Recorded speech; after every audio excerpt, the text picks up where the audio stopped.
Students, इस video में आप देखने वाले हैं संघट्य, है ना।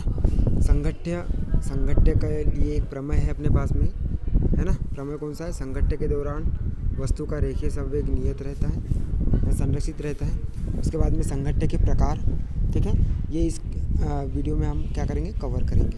तो सबसे पहले संघट्य क्या होता है उसको देखने का प्रयास करेंगे।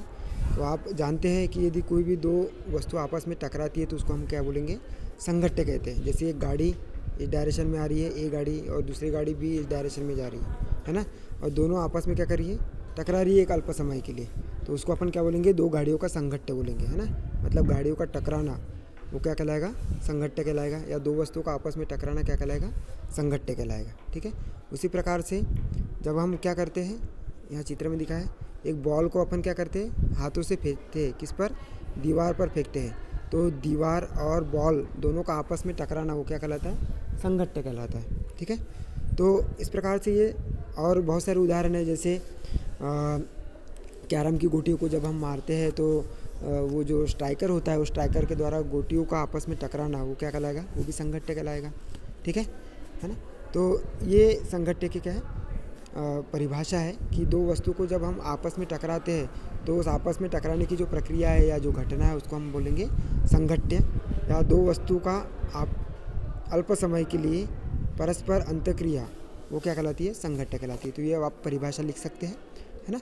ये क्या है, कांच की गोटी है, एक दूसरे को आपस में क्या कर रहे हैं, टक्कर लगा रहे हैं, है ना। तो इस प्रकार से अपन क्या बोल सकते हैं, संघट्य की परिभाषा को परिभाषित कर सकते हैं कि दो वस्तु को आपस में टकराना या आपस में क्या करना, संघट्य कराना या आपस में मिलाना वो क्या कहलाता है, संघट्य कहलाता है। अब एक प्रमेय है अपने पास में, संघट्य के दौरान वस्तु का जो रेखीय संवेग जो रहता है वो क्या नियत या संरक्षित रहता है ना। मतलब दो वस्तु आपस में टकरा रही है तो उनका रेखीय संवेग कैसा रहेगा, नियत रहता है ना। तो यहाँ एक प्रूव करना है अपने को, क्या करना है, एक गाड़ी है ए और एक दूसरी गाड़ी है क्या, बी, जो कि दोनों एक दूसरे की विपरीत दिशा में चलकर क्या हो रही है, टकरा रही है। तो इस गाड़ी ए पर, मतलब वस्तु ए पर दूसरी गाड़ी मतलब वस्तु दो के द्वारा लगाया गया बल कितना हो जाएगा, F12 हो जाएगा। और दूसरी गाड़ी पर पहली गाड़ी द्वारा लगाया गया बल कितना हो जाएगा, F21 हो जाएगा। और दोनों की बल की दिशा कैसी है, विपरीत है, इसीलिए F12 इक्वल टू क्या लिखा हुआ है, F12 इक्वल टू कितना है, -F21 लिखा हुआ है, क्रिया के विपरीत प्रतिक्रिया बल, है ना। तो अब हमको एक 11th में पढ़ा होगा आप लोगों ने आवेग संवेग प्रमेय से। तो क्या होता है, संवेग में परिवर्तन जो होता है वो आवेग में परिवर्तन की दर होता है ना। और आवेग जो होता है, आवेग हम बोलते हैं कि एक अल्प समय के लिए लगाया गया बल, उसको अपन क्या बोलेंगे, आवेग बोलते हैं। जिसका सूत्र कितना होता है, tau equal to F into कितना होता है, डेल टी होता है ना, ठीक है। अब जब हम क्या करेंगे, इस टाउ में परिवर्तन करेंगे तो क्या हो जाएगा, ये एफ में भी परिवर्तन या डेल टी के साथ में उसमें भी क्या हो जाएगा, परिवर्तन हो जाएगा, ठीक है। तो यहाँ से अपन क्या, संवेग में परिवर्तन की दर, इस प्रकार से भी हम उसको क्या कर सकते हैं, बोल सकते हैं, ठीक है। तो आवेग संवेग प्रमेय से अपन ने ये देखा था कितना, डेल पी बराबर कितना, डेल टाउ। तो हम जानते हैं कि आवेग की परिभाषा से क्या होता है, डेल टाउ बराबर कितना, एफ इंटू कितना, डेल टी हो जाएगा, ओके। तो समीकरण 1 और कितना, समीकरण 2, दोनों की तुलना करेंगे तो डेल पी इक्वल टू कितना, डेल टाउ है, तो डेल टाउ की वैल्यू क्या लिखेंगे, एफ इंटू डेल टी लिखेंगे। तो डेल पी बराबर कितना हो जाएगा, एफ इंटू डेल टी, क्योंकि समीकरण 1 में अपन ने डेल टाउ की वैल्यू रख दी है ना। तो एफ इंटू कितना आ गया, डेल टी आ गया, समीकरण ए। अब पहले वस्तु ए के लिए बात करेंगे तो कितना हो जाएगा, डेल पी, समीकरण ए से कितना हो जाएगा, del P A equal to कितना हो जाएगा, एफ ए इंटू कितना, डेल टी। तो एफ ए इक्वल टू कितना हो जाएगा, डेल पी अपॉन में कितना, डेल टी। वैसे ही दूसरी वस्तु के लिए बात करेंगे तो डेल पी बी, है ना, मतलब बी वस्तु के लिए, तो क्या हो जाएगा, डेल पी बराबर कितना, डेल पी बी बराबर कितना हो जाएगा, एफ बी इंटू कितना, डेल टी। यहाँ से एफ बी की वैल्यू निकालेंगे तो डेल पी बी अपॉन में कितना हो जाएगा, डेल टी। इसको समीकरण नंबर कितना कर देंगे, 4, है ना। अब न्यूटन की गति के तृतीय नियम से पता है अपने को, बल के विपरीत क्या होती है, प्रतिक्रिया होती है। क्योंकि यहाँ पर देखा था अपन ने चित्र में, F12 इक्वल टू कितना होता है, -F21 होता है। मतलब पहले वस्तु पर लगाया गया बल दूसरे वस्तु पर लगाए गए बल के क्या होता है, विपरीत दिशा में होता है, लेकिन परिमाण में समान होता है। तो एफ इक्वल टू कितना है, -F b। तो एफ ए की वैल्यू रख दो, कितना हो जाएगा डेल पी ए अपॉन में कितना डेल टी, है ना, बराबर कितना हो जाएगा minus del P B upon में कितना डेल टी, क्योंकि एफ बी की वैल्यू रखी है अपन ने, है ना। एफ बी की वैल्यू कितनी रखी है डेल पी बी अपॉन में डेल टी। अब ये माइनस को इधर लेकर आ जाओ तो क्या हो जाएगा प्लस में आ जाएगा, तो डेल पी ए अपॉन में del T plus del P B upon में कितना डेल टी बराबर कितना आ गया 0 आ गया, है ना। अब डेल अपॉन में डेल टी जो है उसको कॉमन निकालो तो बचेगा क्या P A plus P B बराबर कितना 0। और जब किसी भी राशि का हम क्या करते हैं अवकलन करते हैं समय के सापेक्ष, और उसका अवकलन करने के बाद में वो राशि 0 आती है, ठीक है, मतलब किसी राशि का अवकलन यदि 0 आता है तो वो राशि क्या कहलाती है अचर राशि कहलाती है या नियत राशि कहलाती है ना। मतलब यहाँ पर दोनों राशियों का जो संवेग में जो परिवर्तन हो रहा है या रेखीय संवेग जो हो रहा है वो कैसा हो रहा है नियत हो रहा है ना। तो इस अपन बोल सकते हैं कि संघट्य के दौरान वस्तु का रेखीय संवेग क्या रहता है नियत रहता है या संरक्षित रहता है, ठीक है। तो इस प्रकार से हमने क्या कर दिया, ये जो प्रमेय था संघट्य के दौरान क्या वस्तु का रेखीय संवेग क्या रहता है नियत रहता है, ये देख लिया अपन ने। अब संघट्य के प्रकार देखेंगे। यहाँ आपको क्या दिख रहा है संघट्य के प्रकारों को के लिए क्या डायग्राम दिया हुआ है ना। तो ये संघट्य के प्रकार कितने प्रकार के होते हैं 3 प्रकार के होते हैं। एक होता है प्रत्यास्थ संघट्य, क्या होता है एक होता है प्रत्यास्थ संघट्य, दूसरा होता है अप्रत्यास्थ संघट्य और तीसरा होता है क्या पूर्णतः अप्रत्यास्थ सम्मुख संघट्य, है ना। अब इसको समझने का प्रयास करेंगे कि प्रत्यास्थ संघट्य क्या होता है ना। जब दो वस्तु का आपस में मिलाते हैं और उनका रेखीय संवेग और गतिज ऊर्जा दोनों यदि नियत रहती है, दोनों यदि क्या रहती है नियत रहती है, तो वो जो संघट्य कहलाएगा वो प्रत्यास्थ संघट्य कहलाएगा, है ना। क्या मेन चीज़ क्या है कि प्रत्यास्थ संघट्य कब होगा जब दो वस्तु को आपस में मिलाने पर उनका रेखीय संवेग और गतिज ऊर्जा दोनों ही क्या रहती है नियत रहती है, तो वो संघट्य जो क्या कहलाएगा प्रत्यास्थ संघट्य कहलाएगा, है ना।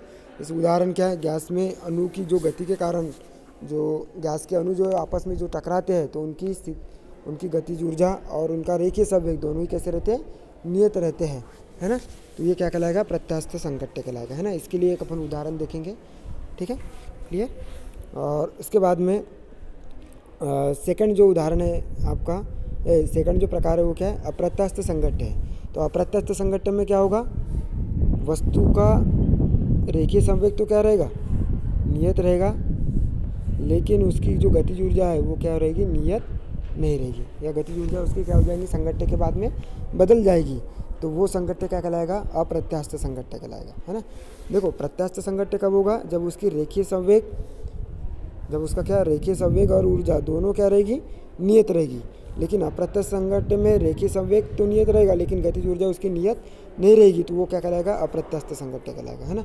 इसके उदाहरण दिए मैंने, उदाहरण कौन से जैसे कांच के जो कंचे हैं उसको आपस में जब हम टकराएंगे, है ना, तो उस कांच उसकी रेखीय संवेग तो नियत रहेगा लेकिन उसकी गतिज ऊर्जा क्या हो जाएगी चेंज हो जाएगी, है ना। क्या हो जाएगी उनकी गतिज ऊर्जा चेंज हो जाएगी, है ना। उसी प्रकार से दूसरा उदाहरण है गाड़ियों का आपस में टकराना, है ना। तो एक गाड़ी यदि अधिक वेग से आ रही है दूसरी कम वेग से तो वो टकराएंगी, तो जो पहली गाड़ी जो अधिक वेग से आ रही है टकराने के बाद में उसका वेग क्या हो जाएगा कम हो जाएगा और दूसरी गाड़ी का वेग क्या हो जाएगा बढ़ जाएगा, ठीक है। इस प्रकार से गतिज ऊर्जा में क्या हो रहा है परिवर्तन हो रहा है। वैसे ही कैरम की गोटियों को टकराना, जब हम स्ट्राइकर से मारते हैं तो गोटियों जो स्थिर थी वो गतिज ऊर्जा में आ जाती है और स्ट्राइकर जो गतिज ऊर्जा में था वो उसकी गतिज ऊर्जा क्या हो जाती है कम हो जाती है, इसलिए गतिज ऊर्जा में क्या हो रहा है यहाँ पर परिवर्तन हो रहा है ना, ठीक है। इसके बाद में बॉल को अपन क्या करते हैं दीवार पर टकराते हैं, ठीक है, तो इसमें इसकी भी गतिज ऊर्जा में क्या हो जाता है परिवर्तन हो जाता है, ठीक है। तो ये सब अप्रत्यास्थ संघट्य के उदाहरण है ना। तो अप्रत्यास्थ संघट्य में रेखीय संवेग तो क्या रहेगा नियत रहेगा लेकिन गतिज ऊर्जा उसकी नियत नहीं रहेगी, ठीक है। उसके बाद में पूर्णतः अप्रत्यास्थ संघट्य सम्मुख संघट्य, है ना, तीसरा प्रकार है। तो इसमें क्या होता है जब दो वस्तु आपस में टकराती है तो दोनों वस्तु आपस में चिपक जाती है और चिपकने के बाद में उनका जो वेग है वो उभयनिष्ठ हो जाता है ना। क्या हो जाता है यदि संघट्य के दौरान दोनों वस्तु का वेग यदि उभयनिष्ठ हो जाता है तो ऐसे संघट्य को हम क्या बोलते हैं पूर्णतः अप्रत्यास्थ सम्मुख संघट्य कहते हैं, है ना।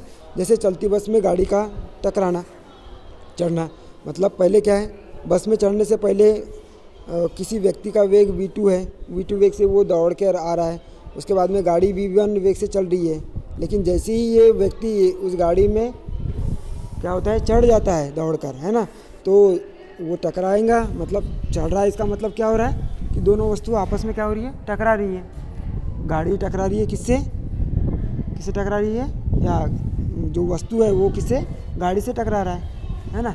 तो इस प्रकार से क्या हो जाएगा कि दोनों वस्तु आपस में मिल रही है, और उस प्रकार उस स्थिति में उस वस्तु का भी वेग और गाड़ी का भी वेग दोनों क्या हो जाएंगे, समान वेग से चलेंगे, क्योंकि वो गाड़ी के ही वेग से चलेंगे दोनों का, है ना। तो बस में चढ़ने के बाद में उसका वेग क्या हो जाता है, उभयनिष्ठ हो जाता है, गाड़ी का भी वेग और उस व्यक्ति का भी वेग क्या होता है, दोनों समान हो जाता है, और वो कितना रहता है, v रहता है ना। ठीक है, तो इस प्रकार से ये 3 प्रकार है संघट्य के। ठीक है, तो पहला कौन सा बताया मैंने, प्रत्यास्थ संघट्य, जिसमें रेखीय संवेग और गतिज ऊर्जा दोनों कैसे रहती है, नियत रहती है ना।